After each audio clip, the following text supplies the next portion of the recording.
I want to talk about the 28th, which is, according to reports, when the EU is going to effectively be gutting its own AI Act.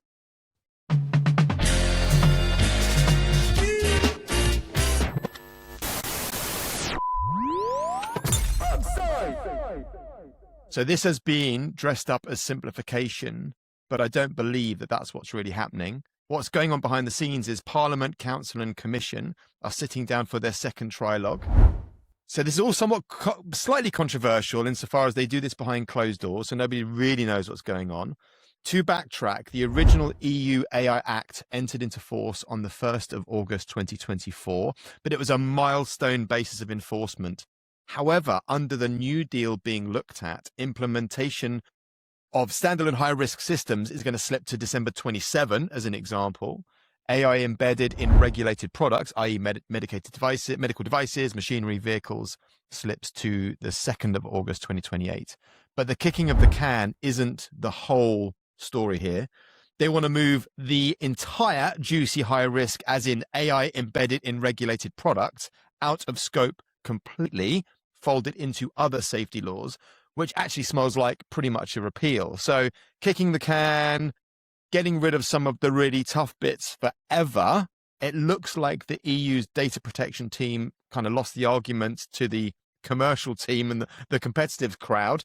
Is that a fair assessment? What would you challenge? What does this mean for us and our ecosystem? How's this going to pair out, do you reckon, Mads? To me, it looks like there is a recognition that a mistake was made, and now we're trying to rectify it. We're dressing it up as a number of other things. There's a bit of technicalities. We're moving something from one regime into another regime. We're saying, it's about simplification. Look, it probably at some level feels better than just saying, we were wrong, let's fix it. But that is probably in reality what it is. Well, we'll see.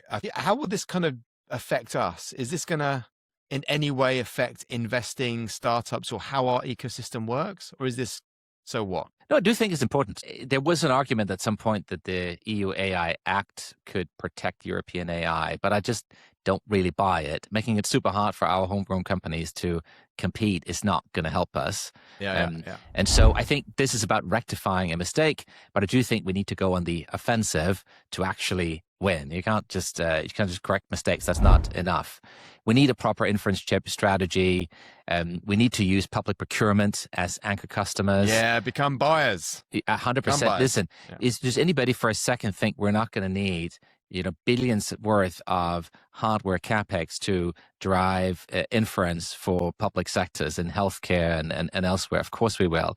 Let's find a way to buy some of that locally. We need single market unification, 20th regime for companies. We've talked about it so often. There's so many places where there's still friction. We need to find a way to unlock the European pension capital so we can get more money into innovation. That's important. And we need to think about how we can get more energy to our data centers. Is that a nuclear for compute? Is it SMRs next to data centers? We need to find a way to remove those barriers that stand in the way so we can get the energy we need. I think those are the 5 major blocks we need to get right. Kind of fixing the mistake of the EU AI Act, that's sort of just the beginning, right? That's just cleaning up. Now we actually need a strategy to go and go forward with ambition.